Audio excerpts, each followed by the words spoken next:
Welcome! Today we're going to be talking about the board game Furtherance. And more specifically, I'm going to be answering questions to help you decide whether or not you want to buy it or not. So essentially what I've done is I've scoured the internet for questions from people who seemed like they were interested in buying the game, but they weren't sure if it was for them or not. So I took those questions, added in some of my own, and now we're going to answer them here for you today. So I should mention before we get going, I did receive a review copy of this from the publisher. That being said, all opinions are my own because I have an ethical compass that cannot be swayed. So all that out of the way, let's dive in. Question number 1, what is it? So Furtherance is an engine building game for 1 to 4 players, where players are going to take the role of a kingdom and they're going to be competing with the other kingdoms to make sure that their kingdom comes out on top and thrives for generations to come. You do this by getting 6 victory points first, or by destroying all the other players' kingdoms and being the last kingdom left alive. So you're going to be able to do this by having players go back and forth, taking their entire turn. Now, a turn is comprised of 2 phases, where the first phase of your turn, you're going to use each worker that you have, and you only start the game with 1 worker. There's other ways to gain more workers as you go, but you only start with 1. So for each worker that you have, you're going to use an action. And primarily that action is going to be to either buy a card from the market or to build a card that you have purchased from the market. Now, the cards from the market, these are going to be the main ways that you're going to be able to get victory points because they're going to be different units, items, buildings, and they're all going to have their own unique abilities. And those abilities are in some way going to help you build your kingdom. But in certain cases, some of these cards are going to straight up just have victory points on them. So as long as you can build that card, you get victory points. Or in other cases, and more commonly with the units, they're going to have some sort of condition that you need to meet to get the victory points that are listed on that unit. So that's the first phase of the turn. And then the second phase of a player's turn, this is where the board interaction comes into play. So if you have any units that are already on the board, you now get to move with them and attack with them. And you can probably see where this is going because your units, you can attack other units that are on the board. And if you want, you can go to your opponent's castles and attack their castles or their buildings. And this is the other kind of more combative way to get victory points, because if you destroy an opponent's castle completely, you get 2 victory points, which is very good because you only need 6. So that's a nice segue into our next question, which is how much player interaction is there? And this is what's interesting because as you can see, the turns are split up into 2 phases, and depending on the strategies that players take, there can either be 0 player interaction or a ton of player interaction. And you kind of hit those 2 extremes because for the 0 player interaction side, I've had games where each player, all we want to do is focus on getting essentially just buildings or non-combative units that are going to help us essentially just get victory points. And in those games, you can almost, it's kind of nuts, but it's almost like the whole second phase doesn't even matter of the turn because you don't purchase the units. But on the flip side, this is where there can be a lot of player interaction, is where a player can have the complete opposite strategy and they can just say, you know what, I'm going to buy all these units and then I'm going to just go and attack and terrorize and pressure, kill. In that case, then a player really needs to react, and whatever one player is doing with those units, the other one's going to be like, oh crap, I can't let them kill my castles and all the buildings that I've built, so I need to react and essentially respond accordingly to these people who are trying to kill me.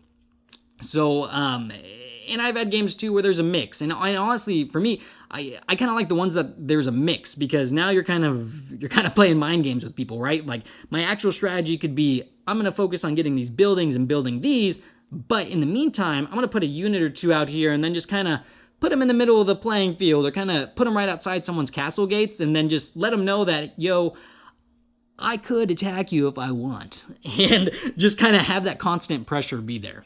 So it's an interesting mix here. That being said, how much strategy is there in this game versus luck?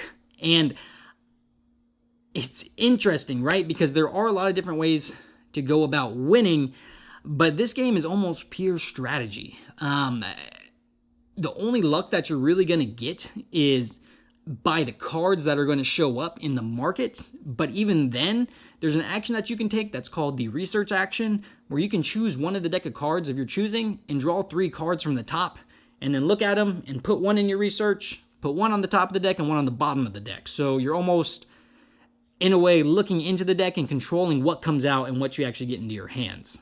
And even the combat, there's no dice rolls, no nothing. There's not even dice that come with the game because it is not that type of game. In combat, the units, it is a trade. It is just a straight, I have 2 damage, you have 3 health, 2 damage, hits your 3 health. Whatever the 3 health guy had, he deals his damage back to the other guy, and it's just an equal trade, and that's it. So, almost pure strategy. Which leads me into another interesting question, which is, are these strategies balanced? And I keep saying how many different strategies that there are in this game to win by getting the buildings, the units, being combative, not being combative. And one thing that I've noticed, because I've done games where I just focus on buildings, where I just focus on units. I do a mix of things. And what I've noticed is a strategy in this game is only as good as how the people that you're playing against, how they react to those strategies. Because if they don't react well to your strategies, then you just kind of push in harder and you lean in on it, and then you let that strategy thrive. But if they're countering those strategies really well, you kind of have to readjust and figure out, okay, what do I want to do next? So, all in all, I haven't really seen something dominate, and everyone's kind of won in different ways. And it's been really interesting because there might be a pure combative win, or there might be pure building wins. I'm just putting units in here to defend myself type things. So, that being said, I did mention that the game is for 1 to 4 players. So, that 1 number, that's interesting, right? So, how is the solo mode in the game? And the solo mode plays a bit differently than the multiplayer version. Essentially, you're just going to be 1 kingdom, and it's like a horde mode. You're going up against the other 3 kingdoms, and they're essentially going to send an onslaught of enemies after you. I mean, they will not stop. They will just come and go and go and go and go and attack. And the only way for you to win in the solo mode is to get 4 victory points. And the way you lose is if your kingdom gets destroyed. And the solo mode, I like to think of it like more like a training mode, honestly, because the AI is singular in their mindset, and you know their strategy. And that's what's interesting, because the AI in the solo mode, all they do is attack you with units. And that's a strategy a player can do, but the AI does nothing else. So what I kind of like to think of it is it kind of trains you knowing what the AI strategy is going to be. How do I efficiently use my I say my actions. You pretty much only have 1 action every turn for doing the market stuff. It's kind of how do I most efficiently use that and get my 4 victory points as quick as possible before I just get overrun by all these people attacking me. So it would be a nice mode for someone who is good at the game, or maybe wants to get better at the game and kind of hone their strategy and see how efficient they can be. So, that being said, what do I think of the game? My final thoughts. So, I'll be upfront with you. This game's teeth didn't sink itself into me and make me want to keep bringing it back to the table game after game. Now, there's a couple of reasons for that, but what I will say is I did enjoy the engine building aspect of this game, and I liked how you literally start with 1 worker, and by the end of the game, you have this nice little mini kingdom that has this nice little production going. And on top of that, I appreciated how every game, you kind of just need to analyze the market and see what you have and do the best to your ability to kind of make what is available to you work out. So that being said, that kind of leads into my first qualm with the game. And although I do like the engine building, because you only get 1 worker, things take a long time to get going. Because with that 1 worker, you can only do 1 action. And you can essentially just purchase a card from the market or build a card, and that's kind of it. And because of that, if a player ends up playing more aggressively and they keep pressuring another player's castle, what happens is the player who's being pressured, they're essentially forced to use every turn that they have to just react to the player who's being the aggressor. Because if you don't react, they're just going to attack your castle and all your buildings, and they're going to destroy everything that you own. So essentially, the player that has their back against the wall, that's kind of like on defense, instead of doing whatever plan they wanted to do, they're now spending their turns just reacting. And pretty much by reacting, when that happens, you've essentially either got to buy a building that does some sort of attack, or sometimes the items will do attacks, or you got to buy units and put them in your castle and try and defend. But it just kind of throws your plan off kilter, which kind of leads into my next qualm, which just honestly, it just kind of builds onto that. And the game, it's a race to 6 points, but honestly, every game I've played, it almost feels like it's a race to 4 points, because once a player hits that 4-point mark, they end up getting an additional worker, which once you get that additional worker, you've literally doubled your production. So instead of doing 1 action per turn, you now get to do 2. And typically what happens is the player who gets that additional worker, it feels fantastic. It feels great, because now I can do all these things. I can turn this worker, I can purchase this card, I can turn this one and take a hammer off, or I can use both to take hammers off and build really quickly, which is really cool. But what stinks is if you're not that player, you're essentially playing catch up, because you literally have half the actions available to you that the other player has.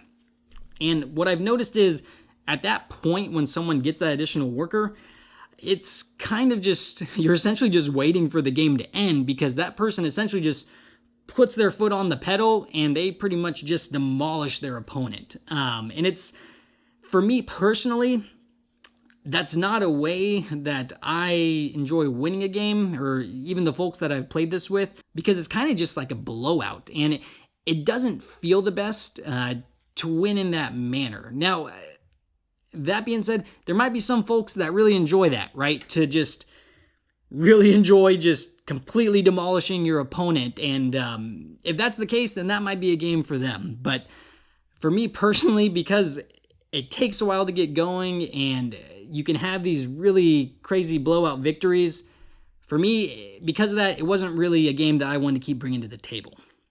But that being said, I'm just one person, and everyone has different taste. So hopefully the questions that I answered at the beginning of this video, or I guess throughout the whole video, kind of helps you decide whether or not it's a game for you. But like I said, for me, it's okay.